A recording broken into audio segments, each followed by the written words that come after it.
If you've ever told yourself, once this week calms down, I'll get organized, you already know how that goes. The week never calms down. The business just finds new ways to reach you. And the reason is simple: you don't have a meeting problem, you have a rhythm problem. Most founders run their company like an emergency room. They wait for pain and then they react. This video is the fix: a simple weekly meeting that turns your business into a self correcting machine without you being the constant rescue team every single time.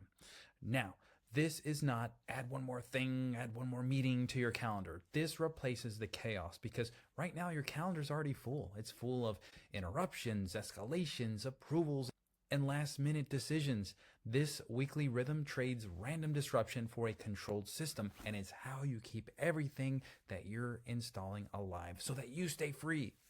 Now, here's the loop: you react all week, you handle approvals in real time, you jump into customer issues as they happen, and you make decisions off incomplete information. And then Friday hits, and then you tell yourself, next week I'll get ahead.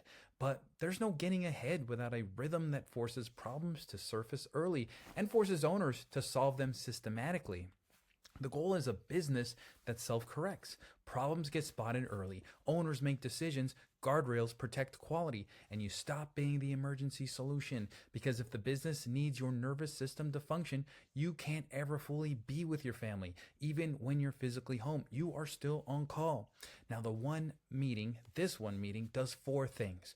One, it shows reality fast. Two, it forces ownership. And three, it updates guardrails so that quality stays high without approvals. Four, it protects your calendar by turning violations into systems. Now, you don't need more motivation, you need mechanism. Now, here are the rules. This is weekly, same time, same agenda, 30 minutes, and no storytelling, no therapy, no rambling updates. This is not a status meeting. This is an architect meeting where we're building the machine and we're not living inside of it. Owners of numbers, owners of decisions, second in command, okay? These are the people who attends. Again, people that own the scoreboard numbers, the owners of the key decisions and guardrails, and ideally your second in command. If someone doesn't own a number or a decision, they probably don't need to be there. The smaller the room, the faster the company learns. You bring four inputs. One, the weekly scoreboard. Two, a decision log, decisions made without you, especially exceptions. Three, an exceptions list, anything that needed special handling. And four, protect time violations, anything that interrupted your family window or deep work, because every violation is a signal that the system is missing. The agenda never changes. First, scoreboard scan. Second, the red list. And third, guardrails update. Fourth, commitments. That's it. If you keep the agenda consistent, your company gets trained. And if you change, it changes every single week. You're going to create confusion, and confusion always escalates back to the founder.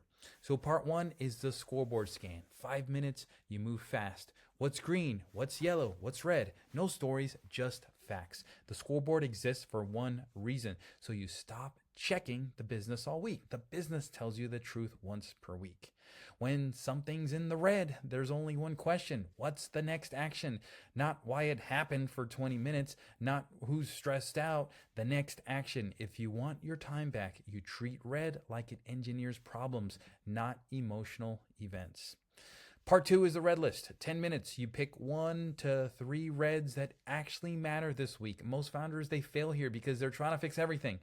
That turns the meeting into chaos. You don't fix everything. You fix what would cause the most damage if ignored right now.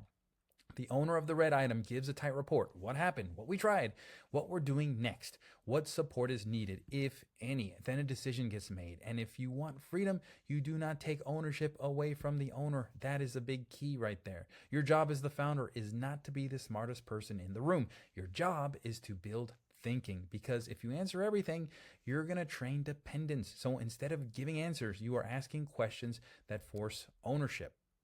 Now, here are the 3 questions that I want you to use on repeat. 1, what do the guardrails say?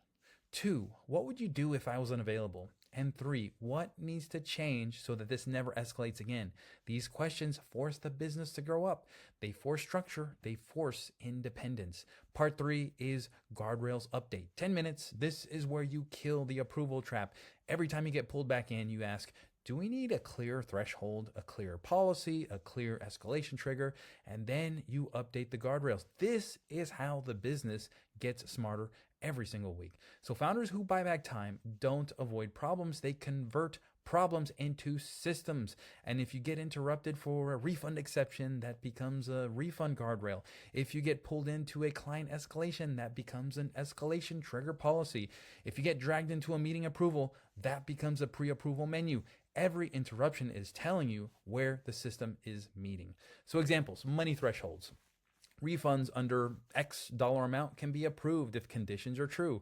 Customer triggers escalate only if cancellation is threatened or a chargeback is mentioned. Brand approvals, only 3 categories require approval. Everything else is pre-approved if it follows these rules. Simple rules create speed, and speed creates calm. Calm creates presence. Part 4 is commitments. 5 minutes, every red item gets 1 commitment, 1 owner, 1 deadline, and it must be small enough to actually get done this week. No vague commitments, no, we'll look into it. Clarity is what keeps you out of the firefighting. Now here's the commitment format. 1 owner, action, deadline, success criteria. If you can't write success criteria in 1 sentence, it's too fuzzy, and fuzzy work always crawls back to the founder. Now the decision log. The team logs key decisions made without you, especially exceptions. Each week you review 5, not to punish anyone, but to improve the guardrails. If the team made a good decision, you reinforce it. If the guardrails was unclear, then you fix it. This protects quality without approvals. In the beginning, people are going to ask you out of habit, and your response has to stay consistent. What do the guardrails say? If you answered instead, you train them to be dependent on you. And if you point them to the system, you're training autonomy, and this is where your freedom lives. Common ways that founders break this. Too many topics. The meeting turns into debate. The founder dominates. No commitments, no guardrail updates. If you skip guardrail updates, you stay stuck in approvals. And if you skip commitments, nothing changes. And if you dominate the meeting, the business never learns to think on their own. So here's a real reason why this works. It forces the business to think weekly, not just when you're available. Most companies only solve problems when the founder shows up. This means that the company has learned to bring the problems to the founder. Now they have to learn how to surface the problems, how to propose solutions, and update the systems on a rhythm. This rhythm is what protects your family time. It's kind of a big deal. This meeting protects 4 things: your deep work windows, your family dinners, your weekends, and your mental space. Because when the business has a weekly rhythm for surfacing problems, it stops pinging you in the middle of everything that matters. This is how you get your life back. The payoff is simple: fewer pings, faster decisions, and better leadership. A real presence at home, not because you're trying harder, but because the business has a mechanism that protects your attention. This meeting forces an identity shift. From hero to architect, you stop being the person who saves the day. You become the person who builds the system so that the day doesn't need saving. That shift is what gives you your life back. Now here's your 7-day rollout. Day 1, schedule a meeting. Day 2, build your scoreboard. Day 3, assign owners to each number. Day 4, create a simple decision log. And day 5, write your top guardrails. Day 6, run the first meeting even if it's messy. And day 7, audit 5 decisions and updates with 1 guardrail. Run it ugly, just get started. Running it is what trains the company. What to expect in week 1? It might feel awkward. People will still escalate to you. You'll still want to give answers, and that's normal. The first few meetings are training. You're training the business to think differently. You're training yourself to lead differently. Don't judge it by week 1. Judge it by week 12. The mistake that most founders make is that they run it once and then they stop. Consistency is the system here. If you run the meeting every week for 90 days, I guarantee you your business will be unrecognizable. If you run it twice and you quit, nothing changes. The rhythm is what rewires the company. If you want the clean templates for this, the scoreboard structure, the decision log format, the guardrails, the update tracker, I put them inside the free 3-step guide.